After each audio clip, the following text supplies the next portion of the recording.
एक स्त्री जिसकी तपस्या ने यमराज को भी झुका दिया, जिसकी श्रद्धा और सच्चे प्रेम ने मृत्यु को भी पीछे छोड़ दिया। यह है सावित्री की अमर कथा। वह कथा जो हर साल वट वृक्ष के नीचे दोहराई जाती है, जहां नारी अपने सुहाग के लिए उपवास करती है, प्रार्थना करती है और याद करती है उस महान पतिव्रता नारी को। वट सावित्री व्रत ज्येष्ठ मास की अमावस्या के दिन किया जाता है। कुछ स्थानों पर यह व्रत ज्येष्ठ मास की पूर्णिमा को भी मनाया जाता है। वट सावित्री का ये पावन व्रत सौभाग्य और संतान प्रदान करने वाला माना गया है। पुराणों के अनुसार वट सावित्री व्रत के प्रभाव से सावित्री ने अपने पति सत्यवान के प्राण यमराज से छुड़ाकर प्राप्त किए थे। तभी से यह व्रत प्रचलित हुआ।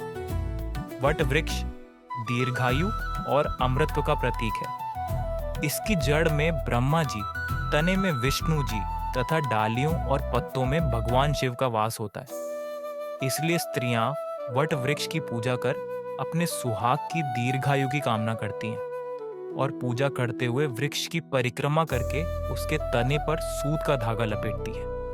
वट सावित्री व्रत कुंवारी कन्याएं भी कर सकती हैं ताकि उनका होने वाला पति दीर्घायु हो।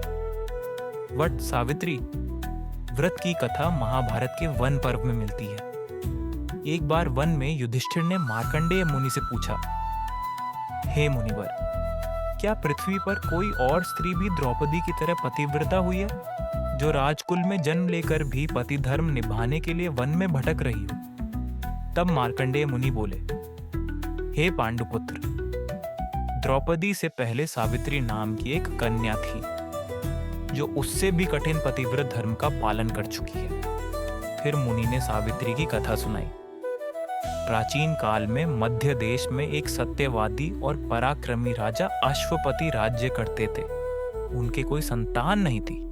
संतान प्राप्ति के लिए उन्होंने अपनी पत्नी सहित यज्ञ का अनुष्ठान किया और प्रतिदिन मंत्रोच्चारण के साथ 1,00,000 आहुतियां दी। यह यज्ञ 18 वर्षों तक चला। अंत में ब्रह्मा जी की पत्नी देवी सावित्री प्रसन्न होकर प्रकट हुई और वरदान दिया, हे राजन, तुम्हें मेरे अंश से एक तेजस्वी कन्या प्राप्त होगी। कुछ समय बाद राजा अश्वपति के यहाँ एक दिव्य कन्या ने जन्म लिया। सावित्री देवी के वरदान से उत्पन्न होने के कारण उसका नाम सावित्री रखा गया। वह बचपन से ही माता सावित्री की पूजा करती थी। धीरे धीरे वह विवाह योग्य हो गई। एक दिन वह अपने पिता के पास आई और प्रणाम करके बैठ गई। राजा अश्वपति ने उसे विवाह योग्य जानकर अमात्यों से मंत्रणा की। योग्य वर न मिलने पर उन्होंने सावित्री से कहा, हे पुत्री, तुम स्वयं जाकर अपने अनुरूप वर का चयन करो। सावित्री अपने पिता की आज्ञा से मंत्रियों के साथ तीर्थों, आश्रमों और तपोवनों में भ्रमण करने लगी। अंत में वह लौट आई और देखा कि राज्यसभा में देवर्षि नारद विराजमान हैं। उसने नारद और पिता को प्रणाम कर कहा, पिताजी, शाल्व देश में धर्मात्मा राजा धूमतसेन है। उनके पुत्र सत्यवान को मैंने अपने पति के रूप में चुना है। नारद जी बोले, सत्यवान गुणवान है, परंतु एक दोष है। ठीक 1 वर्ष बाद उसकी मृत्यु निश्चित है।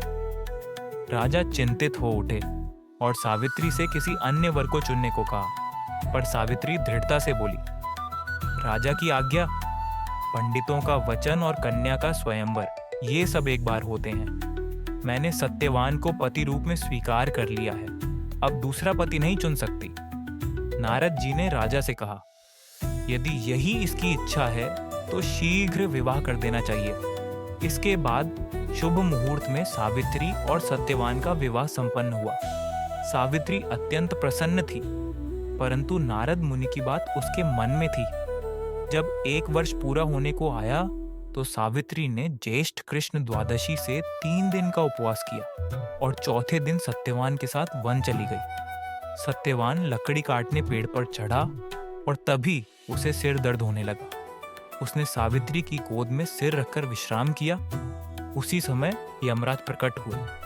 सावित्री ने यमराज को प्रणाम किया और प्रार्थना की। यमराज ने सत्यवान के प्राण खींच ली और चल पड़े। सावित्री भी उनके पीछे चल पड़ी।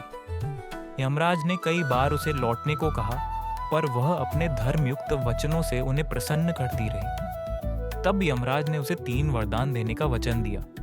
सावित्री ने मांगा, सास ससुर को दिव्य दृष्टि, ससुर का राज्य पुनः प्राप्त हो, 100 पुत्रों का वरदान। यमराज ने सभी वरदान दे दिए। तब सावित्री ने युक्तिपूर्वक कहा, मैं पतिव्रता हूं और आपने मुझे सौभाग्य और संतान का वरदान दिया है। यह पति के बिना कैसे संभव है? यमराज को सत्यवान के प्राण छोड़ने पड़े। उन्होंने चने के रूप में प्राण देकर सावित्री को लौटा दिए।